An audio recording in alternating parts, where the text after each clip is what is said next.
What's your name? Roy. Hey, Roy, how are you? Good, Matthew, thanks. I've had a ex talk about you a lot, so I thought I'd come check you out, but... So, yeah,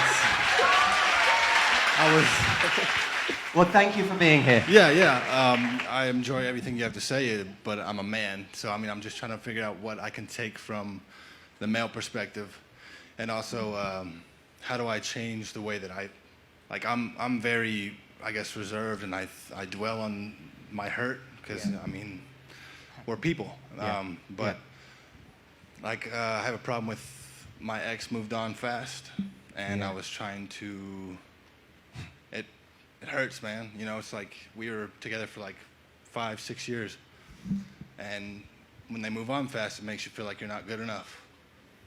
And I just want to know how can I change my way of thinking, and that it was just, they were waiting on me, and I was waiting on them, and they just decided to go one way. How do I change my perspective on letting stuff go? Because that's what I need to do. I need to let stuff go, or I'm going to be unhappy for the rest of my life. Yes. Yeah.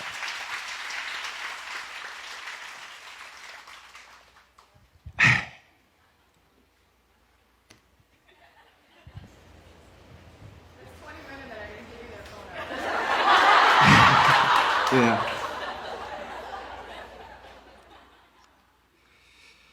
Roy, you're going through an incredible amount of hurt. When was it? When did this happen? When did she move on? I guess we split up in August of 18. Yep. And I would say it was probably a good 4 months after. Yep. So it's incredibly painful. Part of the pain is you continuing to convince yourself that this must on some level have been the right person, and that your right person is now with someone else.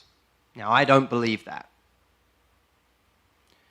I believe that the right person can only be the right person when it's two people choosing each other. So part of the pain we hold on to is believing still that we had this jewel that's gone. And as much as we may have loved someone, as much as we may have thought someone was incredible, they may have had wonderful qualities, we may have been incredibly attracted to them, there may have been all these great things, they cannot represent that true dream relationship if they don't choose you. In fact, someone not choosing you is just about the biggest departure from your dream relationship you could ever imagine. So when we're saying, but we were so close, not being chosen by someone should be the greatest turn-off in the world. Not because there's something wrong with that person, but because how on earth, when I was a kid and I dreamt about my dream relationship, or in my last 10 years or 20 years before I met someone, when I was dreaming of my dream relationship, it couldn't have been the one where someone decides to go be with someone else. That wasn't it. So this isn't it. Then there's the ego element of someone chose someone else. Why not me? What did that person have? Why wasn't I good enough? And now we take the baggage of that forward.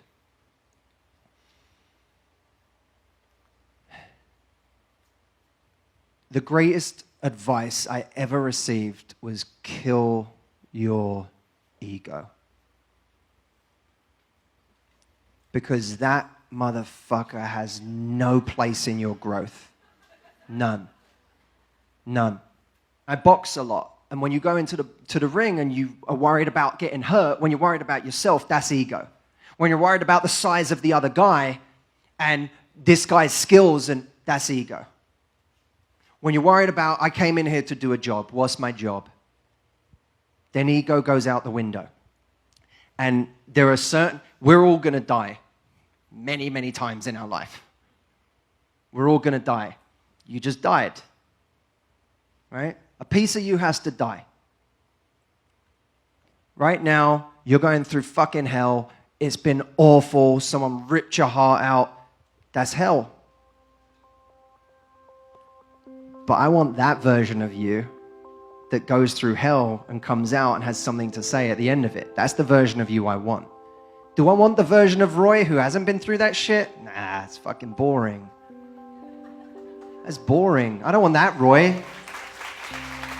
I want Roy who's been to hell and back. I want Roy who had to go, die, resurrect himself, and then come tell the rest of us how to do that.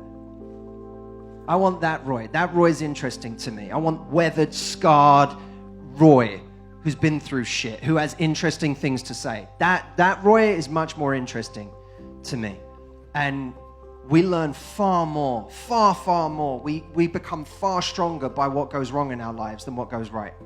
Far more. And so all this you're going through, this is just like, like a great stew. Like it's just adding flavor. Just like it's just making you more and more interesting, more and more complex. It's going to make you more compassionate. It's going to make you kinder. It's going to make you more empathetic to other people. It's going to give you more to bring to your next relationship. It's going to make you such a strong person. And you get through this and you deal with this. What the fuck do you have to be afraid of? I've died, motherfucker. You can't scare me. All right? You see that? So there's the ego element. Kill your ego. Kill that shit. That guy has to die. So bigger me comes back. Right? And then there's the mourning because you think you've lost the person you're supposed to be with. I can promise you haven't. Because unless someone chooses you, they ain't the person you're supposed to be with. You could be disappointed. You can be disappointed she wasn't the person, but you can't grieve like she was the person because she's not. Disappointment takes a minute to get over too. But it's much easier to get over than true grieving of, I've lost the love of my life. You didn't lose that. That's still to come. Something better is coming for you. I promise you, my brother. I promise. Okay?